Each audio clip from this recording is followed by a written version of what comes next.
Hi, everybody. We are here today at the Ananke Festival to talk about the role and impact of feminist literature in the fourth industrial revolution. And I thank Sabine for organizing the Women in Literature Festival 2021. It's a brilliant opportunity for a lot of interesting dialogue. And I'm very, very honored to be here. So thank you so much, Sabine, for organizing this. And the topic of our session today is really interesting. And before you get intimidated about the idea of the fourth industrial revolution, let me quickly recap on what the other industrial revolutions were.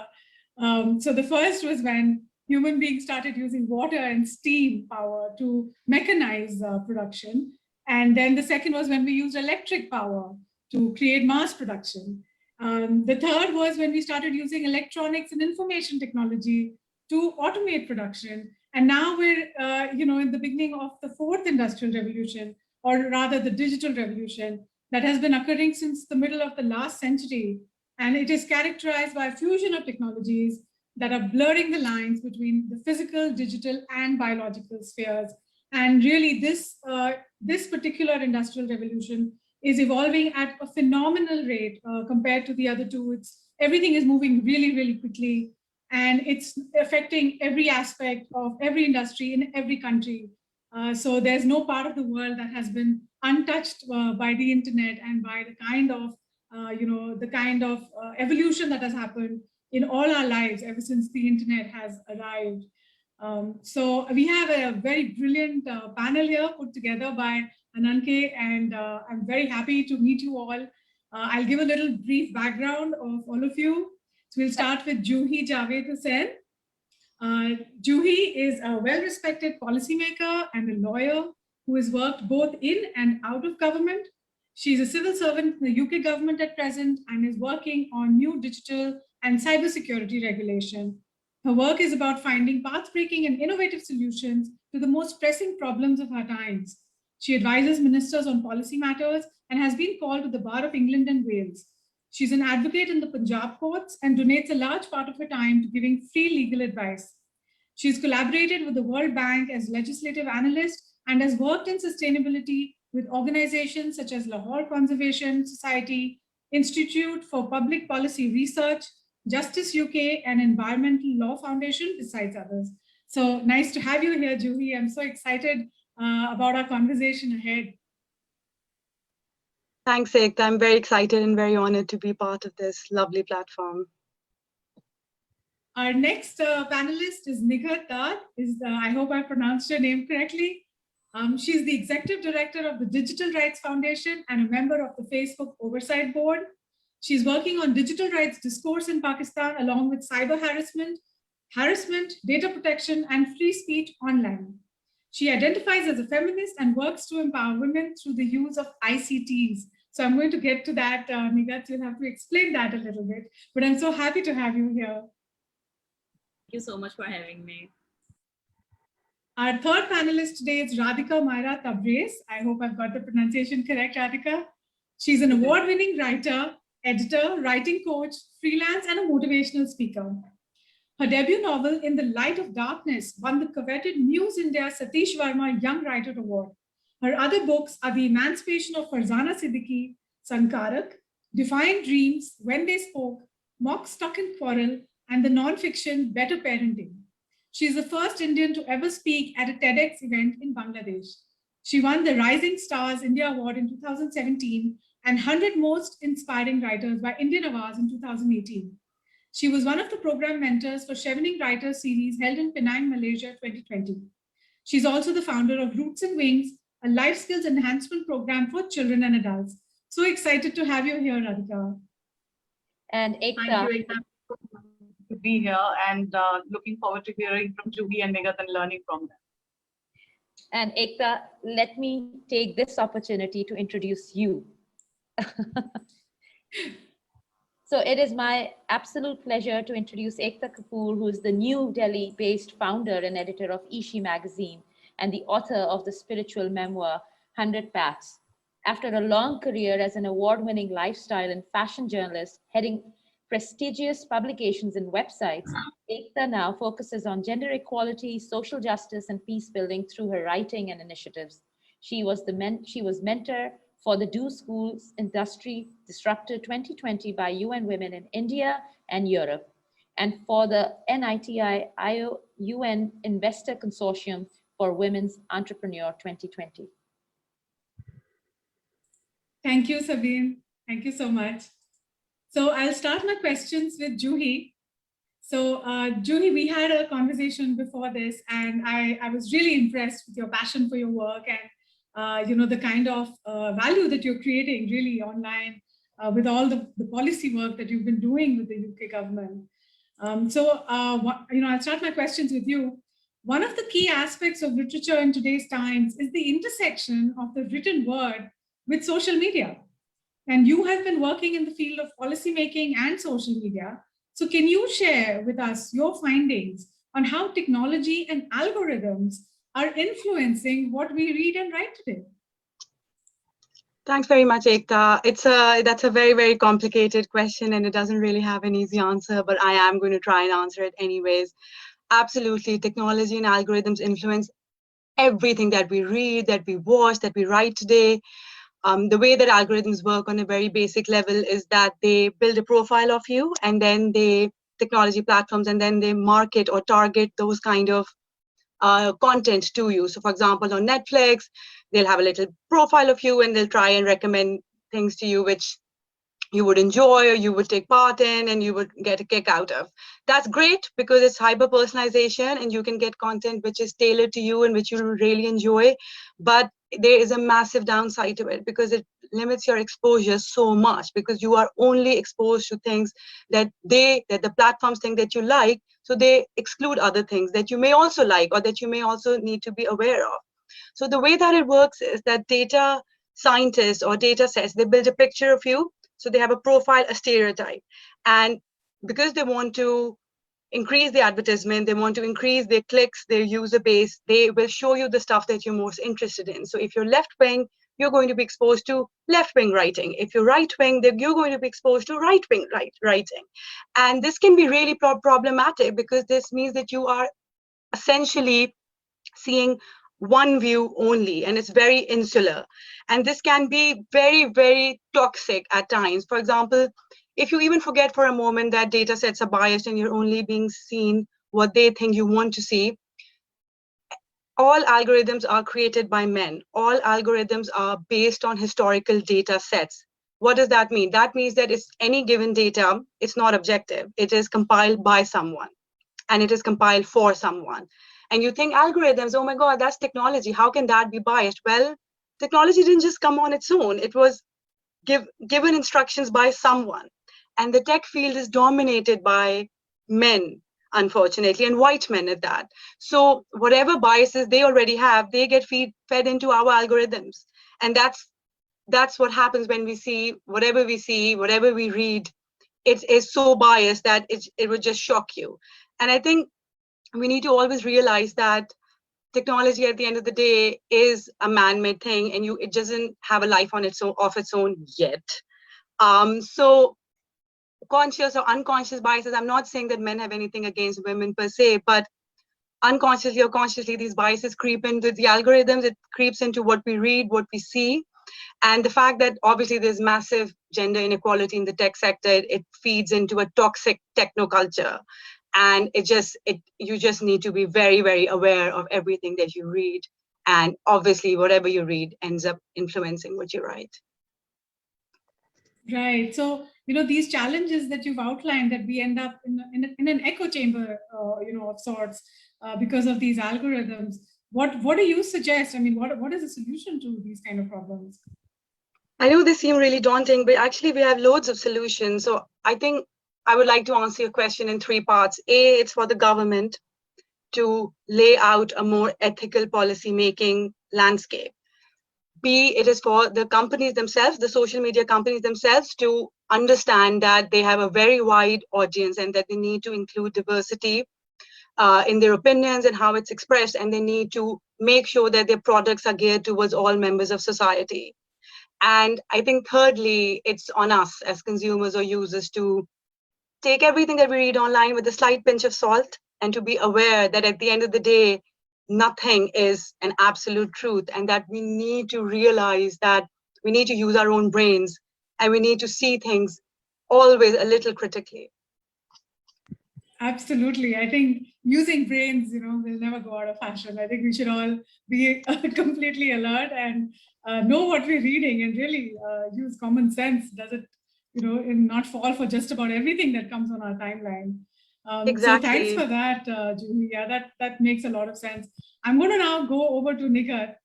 And Nighat, your work, you're working with the digital rights, it's a non-profit, and but you're also with Facebook, which is a for-profit. So you've really seen both sides of the conflict. Maybe on some parts you may be actually on opposite to what Juhi is saying. So you're representing the private interests as well. So tell us, this is a very interesting, kind of a razor's edge that you are balancing between private and what is for the public good versus what is for private enterprise. So tell us a little bit about the challenges that you have to face, balancing this kind of a thing in your work. All right, so I think I need to make this clear that my role at Independent Oversight Facebook board is actually holding Facebook accountable. So I'm not representing Facebook or the interest, but actually, what Juhi has mentioned, a little bit of that part around algorithms and how, like companies looking into, content moderation, policies and decisions that they are taking. So this board which I'm part of is actually holding Facebook and Instagram accountable.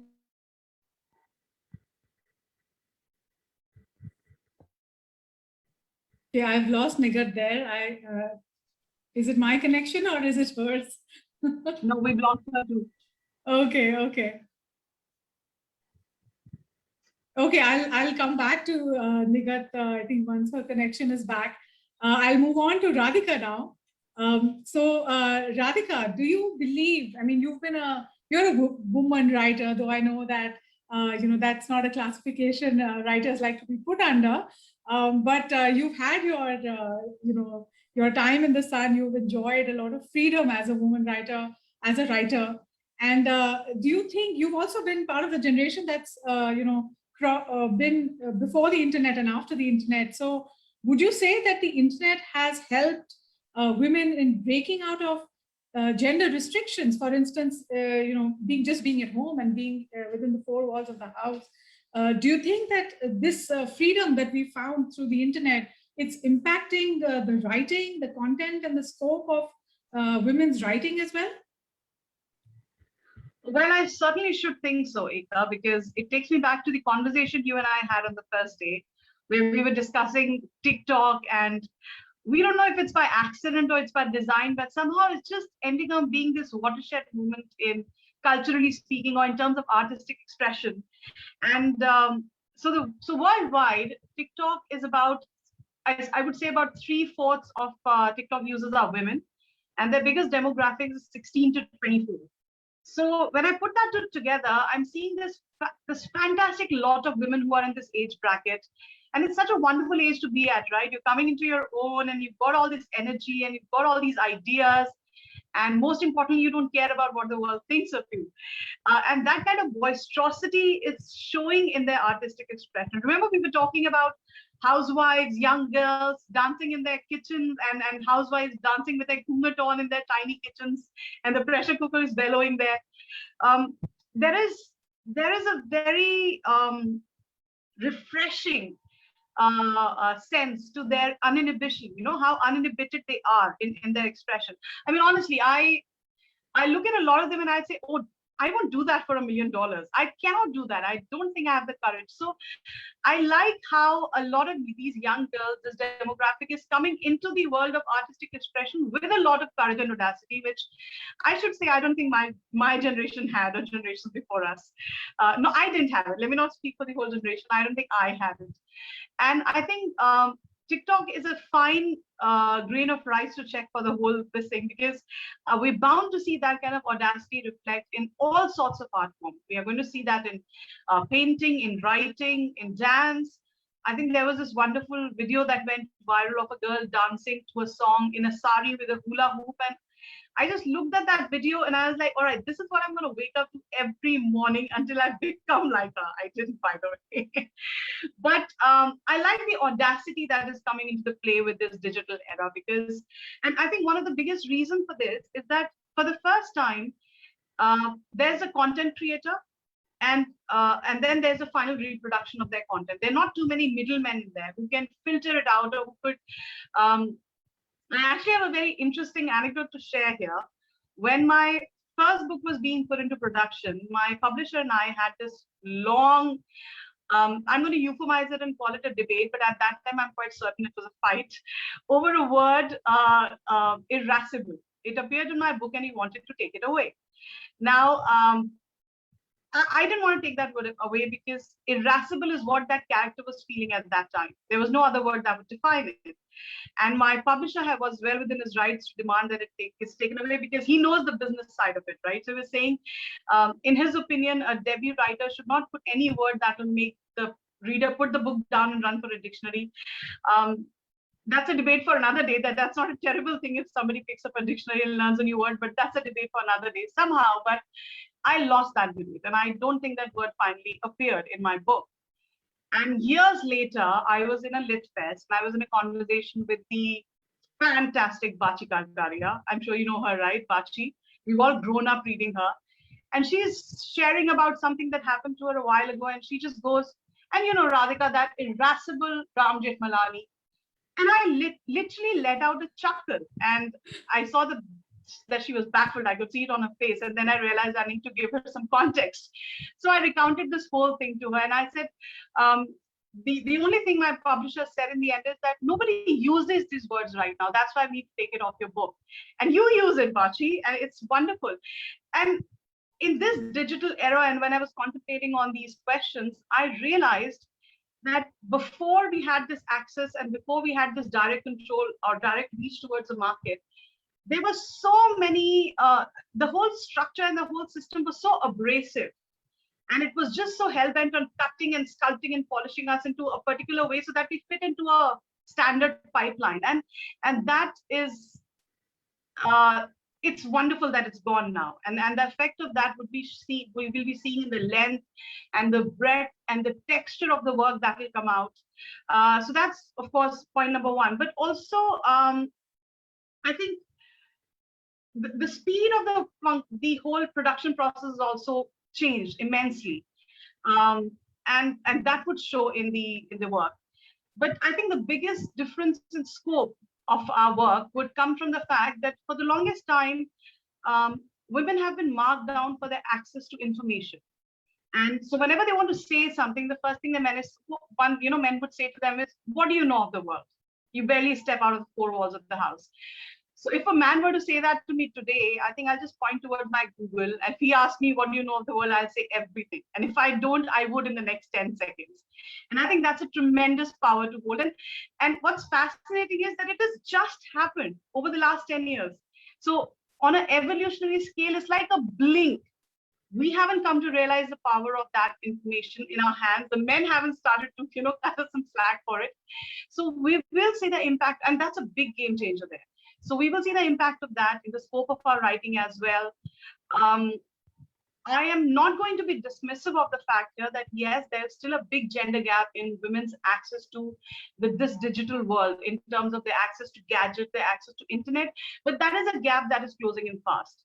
I mean, I live in a country where you can buy a smartphone for $5,000 and a country with probably the cheapest one of the cheapest internets in the world. So it's the gap is bound to close in fast. The winds are definitely blowing in our favor is what I would say. Right. And like you said, it's really democratizing the landscape. And now that women do have the world on their fingertips, do you think women writers are going to proportionately benefit from this access, or is there still going to be some time lag?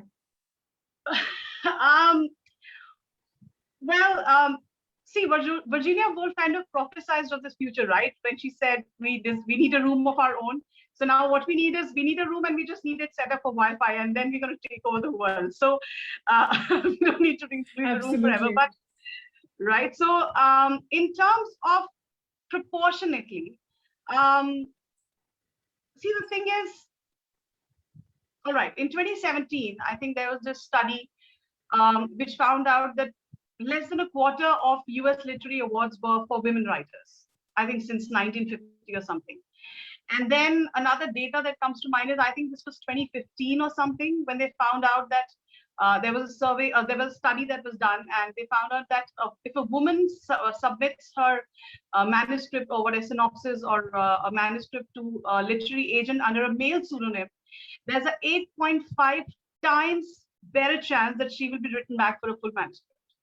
This was 2015 and 2017. So it's not all that far back that let's all start getting jumpy that things are going to be great. And Juhi has already pointed how the cards are still stacked against us because the tech domain itself is still dominated by men. But then proportionately being the operative word here. So I think even if we keep on getting a small foot in the door and the door keeps on opening wide, we should be happy about it. So again, I think in 2017, the other data point that comes to mind is that I think about 60% of self-published books were by women authors, and about say 70-75%, best-selling titles were by women authors. Or for that matter, I think 90% of best-selling romance novels are by women.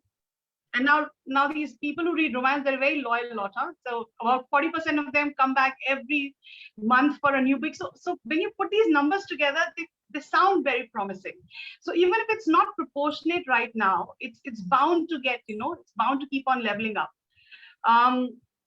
Also the fact that for the first time, as like I said, TikTok and that kind of a generation is, you can't tell them what to write. They're going to write what they want to write, and there's a direct market connection, so they don't need to be filtered by anybody. So we are going to have a lot of voices and a lot of stories coming out which the other people weren't writing. And so people would want to read us more than they would want to read the traditional, the kind of stories that men folk say. Not to say that men folk do not write stories that are worth writing. Of course, that's not what I'm trying to say, but I'm saying there is going to be a wide variety of writing which is going to come our way.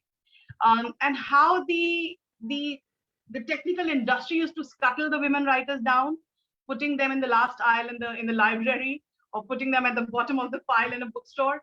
You can't do a lot of that with the digital world. I mean, if it's Amazon, you put me at the bottom of the pile, all I need to do is just scroll up, right? And then I think the way Amazon works, if my book sells, they will bump me up to the top of the line. So it makes the visibility much more easier. So are we benefiting proportionately already? I should say it's a little early, but are we going to eventually benefit? I certainly see, because again, everything seems to be working in our favor. So I think we will eventually.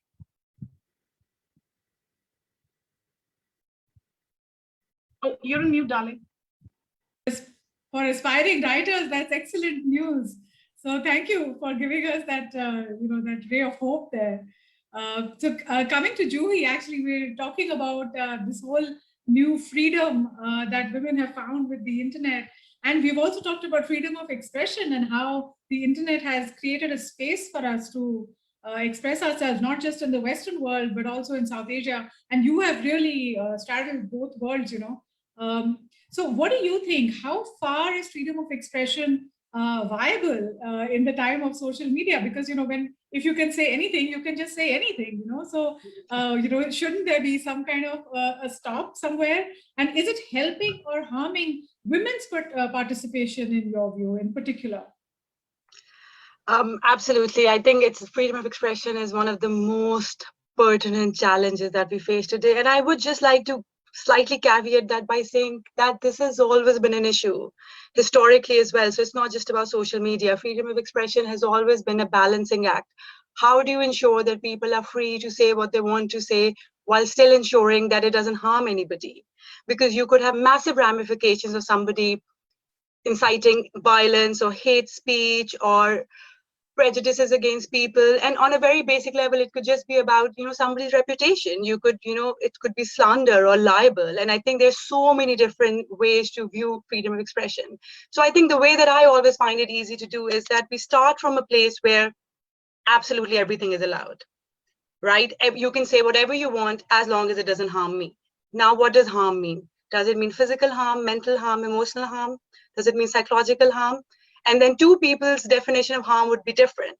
So I think we as a society need to, on a more philosophical level, understand what is acceptable and what is not acceptable. When it comes to social media, it's very, very good that a lot of right-wing or left-wing views can be espoused, but sometimes it's a little bit too late when platforms put a ban on somebody, for example, Trump, and they say that now you can't do this because of the Capitol riots. Well, you could have done that a long time ago. You did it ex post facto. You did it after the fact. Does that help anybody? He's no longer president. Who cares? I don't. It would have been far more helpful had platforms taken a more proactive role. And the onus is not entirely on platforms. It's also on governments to kind of realize and understand what is acceptable and what's not. And I'm sorry, I don't want to go off on a tangent, but I'll bring it back to your earlier question that does it help or harm women? I think fundamentally freedom of expression is a good thing. It's very, very conducive to a healthy, productive society for both men and women.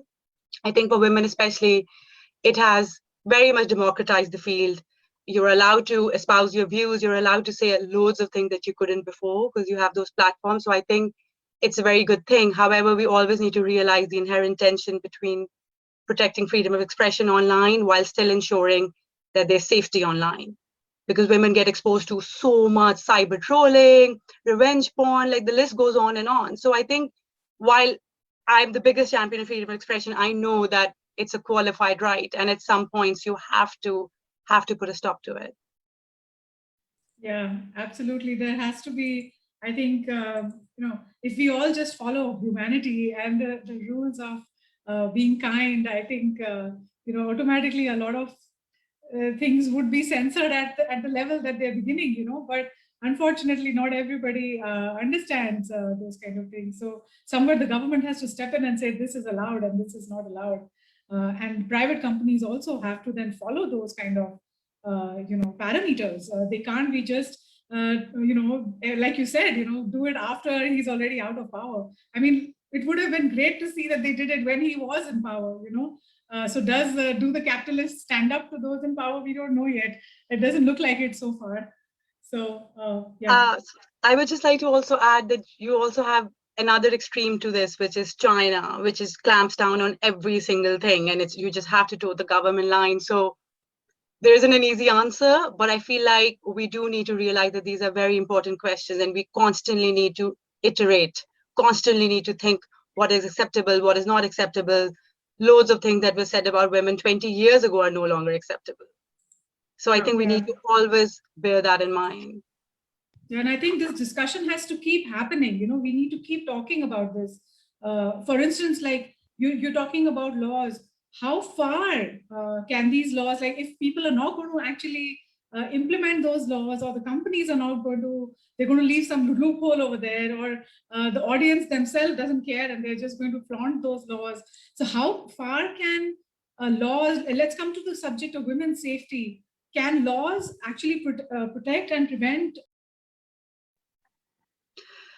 I think, of course, laws can, but only to a point. I mean, it also depends on enforcement, and you also have laws like I just mentioned, China's example or Russia's example. And then you have countries like the UK, and then you have another extreme, which is the US, where hate speech is technically not even like illegal, and people can say loads of things. And it's so weird and it's so tricky to kind of understand, okay, where it's coming from, what are the cultural implications for this. When you look at Pakistan, India, it's an unfortunate fact, but if you don't toe the government line, that's it. You don't have anything else to do. So, and they always couch it in saying, oh, it's for the integrity of the country and for the moral cohesiveness and all that. So I think it's very easy to take these words and shape them and use them to your own advantage. But I think this ties into what Hamza said earlier on the chat, that we all need to be media literate. And I think Radhika also brought it up, that I think it's just constantly being aware of these things and knowing that none of this can be just taken at face value, and that constantly things are changing. I would say that before human rights, freedom of expression was still always a thing, but now it's under human rights. But as I said, it's still a qualified right. And if suddenly Aekta gets up and starts abusing me, it may not be illegal, but does it mean that she should do that just because she has a right to do it? Like, they're also decorum. So I think to answer your question, so you have laws at the highest, then you have like regulations, and then you have norms of society and cultural practices which make it okay for people to do that. If you enter a lift in Japan, and if you don't open the door for everybody, they're going to scream at you. Whereas if you enter the lift in America and you open the door for everybody, they'll be like, oh my God, he's way too polite. I feel like you have to kind of understand that all cultures are different. They will scream at you, Juhi, and they will ask you to shut the door because they are in a rush. Exactly. Like, they just start like driving on the roads, even if the traffic light is still red. Like, it's just crazy. Like, I completely agree. So you have to be aware that society and cultural norms make such a massive difference. But at the end of the day, we are all humans, and some things are acceptable and some things are just not acceptable. Yes, I think these conversations have to keep happening so that we're aware of, whether we're going left or right or center or back. I think Nighat is back in the room now. Nighat, are you back? Yes, I am. I'm sorry, my internet was really patchy, and yeah. Yeah, no problem. I've kept a question for you, which I thought I'll ask when I say you see your name back. So tell us, what are ICTs and how does it empower women? And especially, because your job covers digital rights in Pakistan, and I suppose we're facing similar challenges and opportunities in India or even the rest of South Asia, where women are in the minority. So what are ICTs and how do they empower women in South Asia? So ICTs mean information and communication technology, and so when we talk about technology, that means that not just internet, but how, for instance, mobile technology has like a given space not just to women but other marginalized communities and different for instance sexual minorities as well, to provide them the space where they can exercise their freedom of expression and freedom of access to information. But lately we have also seen, especially during COVID, that how technology and internet has given them, like a space of exercising the right of freedom of association and assembly. And like that's what we have seen with Black Lives Matter, that's what we have seen like feminist like gathering in Pakistan in the online spaces. But then at the same time, the same action is now being translated into the offline spaces as well. So that's how I see how information and communication technologies have given these spaces for to women and marginalized communities to exercise the civil liberties and fundamental rights that are enshrined in the Constitution. But having said that, what Juhi was earlier saying about laws and regulations and rules, I have very strong thoughts about laws, and I'm saying that because we have seen the emergence of cybercrime law, which was actually enacted in the name of protecting young women and girls in the online space against online violence and harassment and hate speech. And but the way we have seen this law has been used, actually it has been misused and weaponized against marginalized communities, journalists, activists. So like laws are not always the answer. That's what the practice we have seen in the like especially in the region where governments are always like ready to enact laws or regulate internet spaces, especially in South Asia. But the intentions are not really honest, and the way they implement these rules and regulations and laws are mostly how they want to use those laws and who they want to regulate.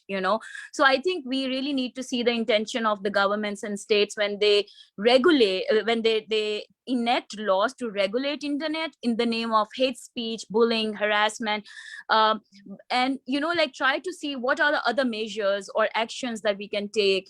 For instance, the like holding companies accountable, right? What exactly are their roles, how they are implementing their community guidelines? Do they like, are they really doing enough to cater the users, especially women, in our region? Do they understand the languages? Are they training their algorithms in enough languages, or is it just like well-spoken languages around the world, English and other languages?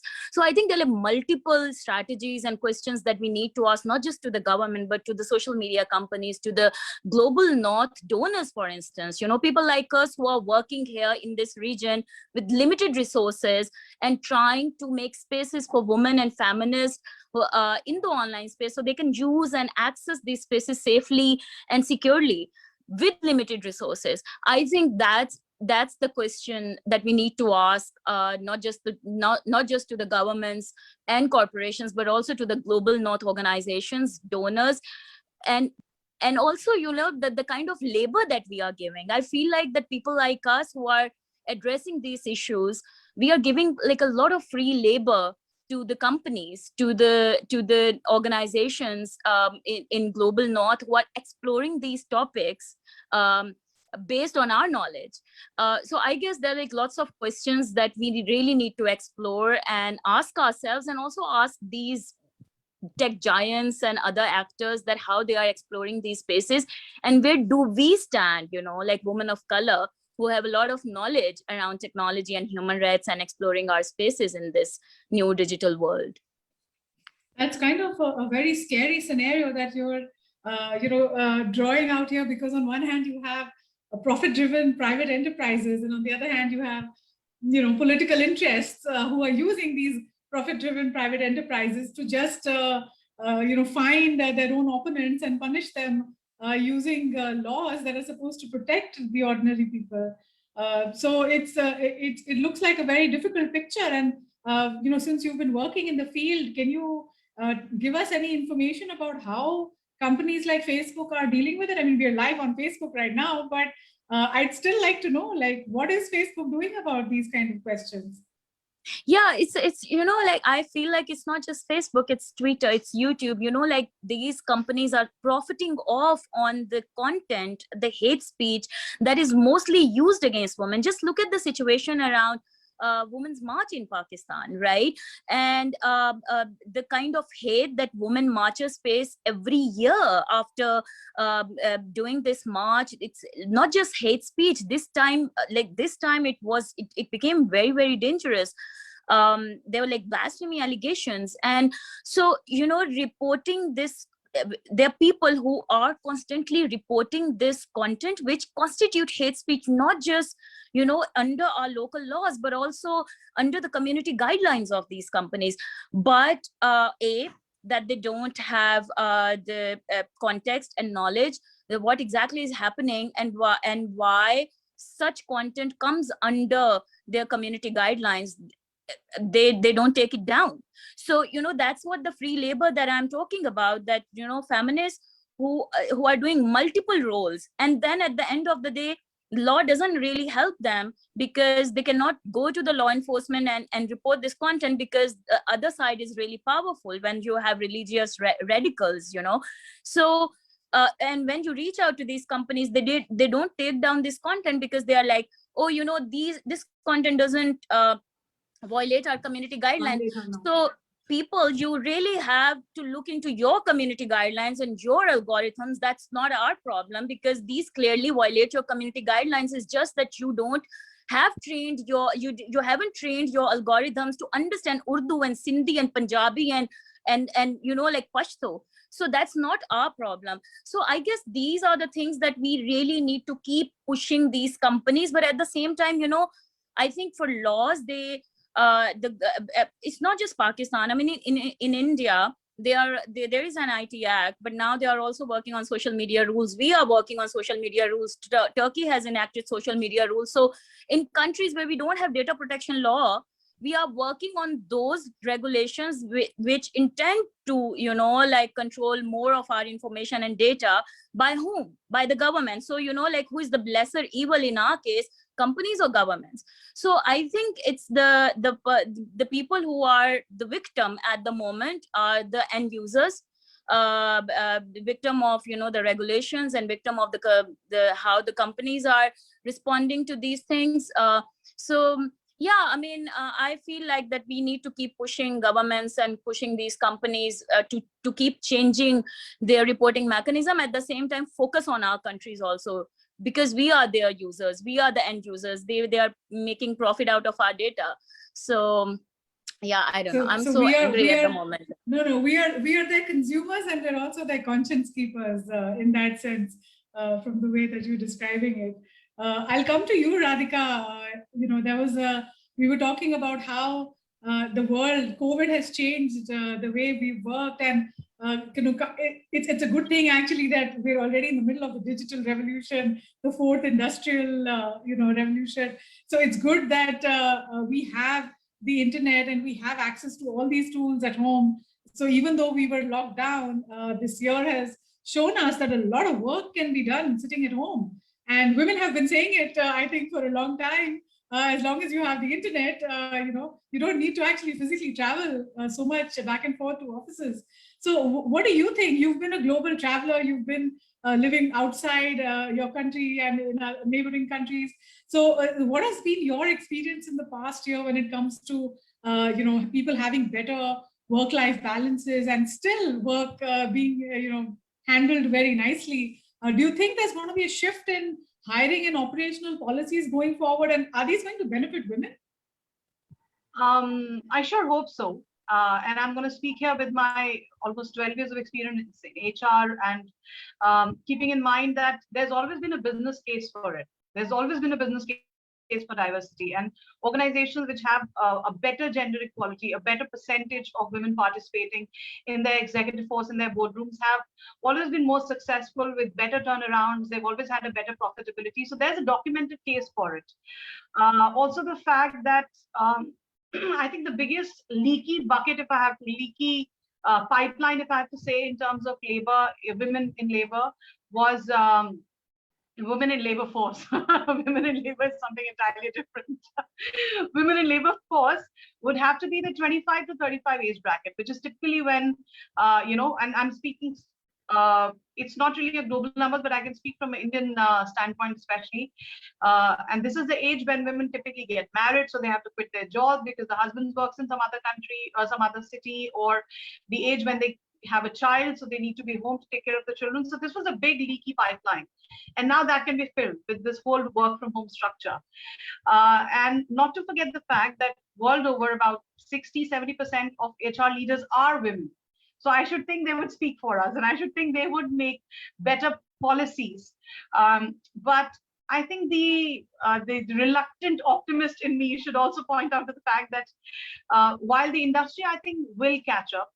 And I think I should add here as a caveat that I think it was only last year that the World Economic Forum's Gender Equality Report says that we will probably take another 150 years to catch up to gender equality in North America.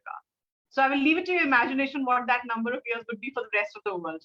Yeah. And we should assume that it's gone worse from there, because when COVID happened, more women lost their job than men did. So while all these factors are also playing into it, and also while industry would be very happy to create work from home structures because it will work for their bottom line, right? That's the only thing that they see. The bigger part of the problem is that working from home for the last 1 year was nothing short of a nightmare scenario for most women. So the point is, the industry will create the opportunities and they would want to pull those women back into the workforce, but would the society and their own families be there to help them? So making the policies would be easier. And like I'm hearing from Juhi's talk and Nighat's talk, it's just so much more easier to make the laws and regulations, but ultimately everything fails at the execution stage because either the society will not provide them the support that they need. I mean, women for the last 1 year have been handling their deliverables at home and they've been handling their deliverables at work. Now, I do understand that last year was a very different scenario. Suddenly, it happened all of a sudden, so nobody was prepared for it, and it took us a while to find our sea legs. And then the kids were home, and the husbands were home. So eventually, when things normalize, and husbands would be at work, and the kids would be at school, I should think women would have a little more breathing time to do this kind of job. But I think we would still need very strict regulations about weekly hours and how many hours a day, and deliverables in terms of what kind of deliverables are expected from women, because I don't see their families cutting them any slack, unfortunately, just because they want to get back to the workforce. So it's a possibility. It's a light at the end of the tunnel, but I don't know if the light is a candle or a big blow on. So I hope it's the light of the day, but I really don't. Yeah, so essentially change has to come from both outside and from inside.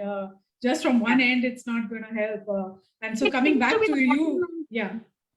Yeah, I'm sorry, but I'm saying that seems to be the bottom line of our entire discussion, that we can make as many frameworks and regulations and laws and everything possible. If it fails at execution, it fails, and that is bottom line.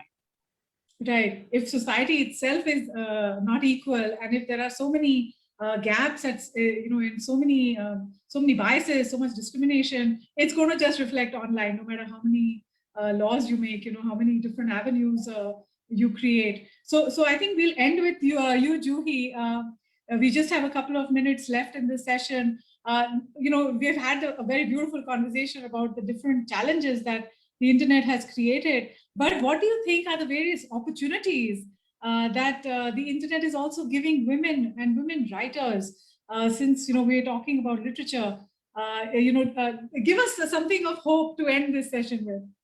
Always, the glass is always half full in my book. I, to be honest, couldn't agree more with Radhika on what she said.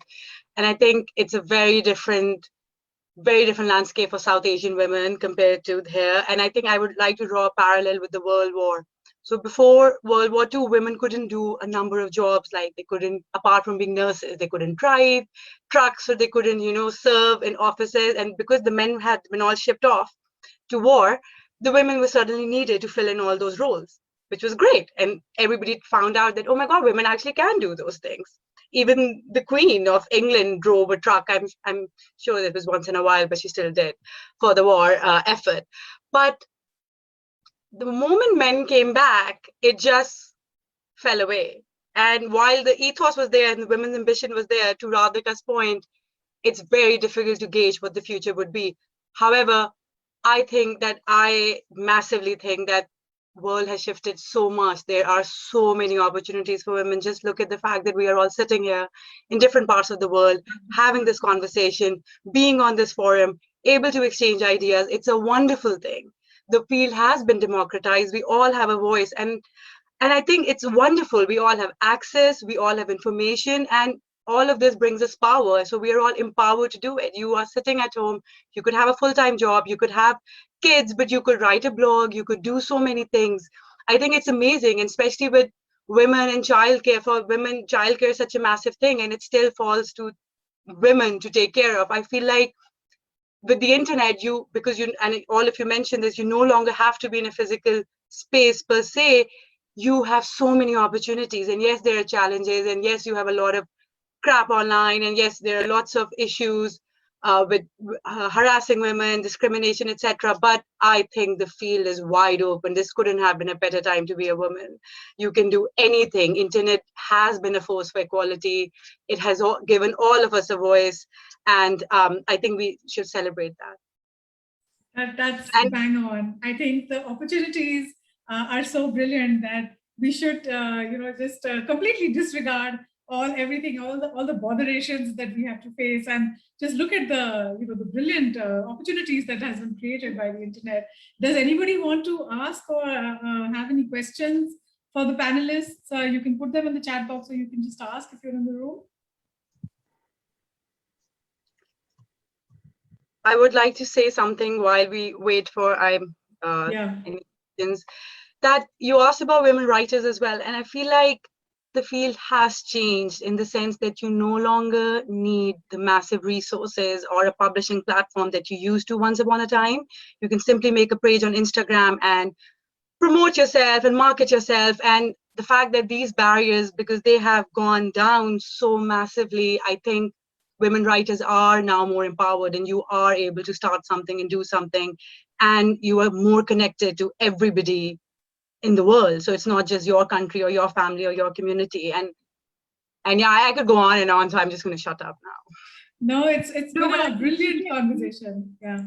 No, I completely agree with you there, Juhi. And one caveat that I'm going to leave the audience with here is that now the digital era is a great equalizer, right? So everybody has access to it.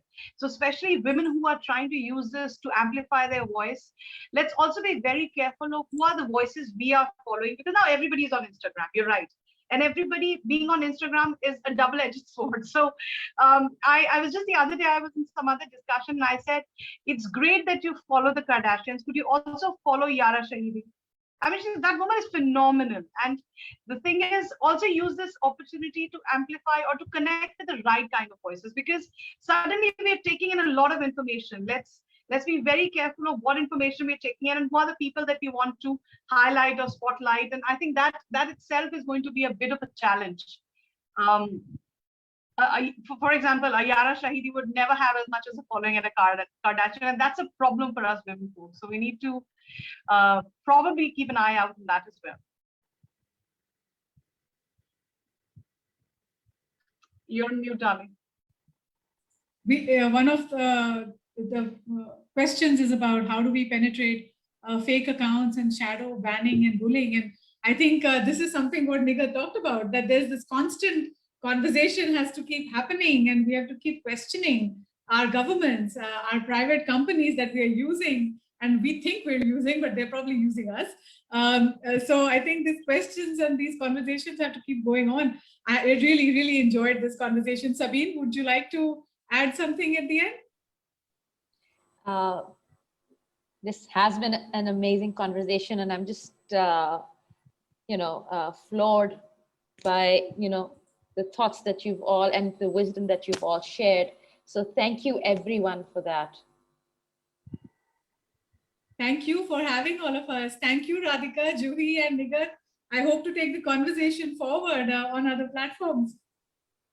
Thank you so much. It's an absolute pleasure listening to Juhi and Nighat and their ideas. It's honestly a side of the business that we're not exposed to much, me as a layman, and we don't know this much about this. So thank you for sharing all that with us. Absolutely. Thank you, everyone. It's been an honor to be here with you guys, Radhika, Nighat, Aekta, you've been wonderful. Sabine, thank you for organizing all this, and just wonderful. And I'm happy to take anything offline if anybody has any more detailed questions. This is particularly to Hamza. Excellent. And Hamza, you've been quite a champion here. Thanks. He's been so involved.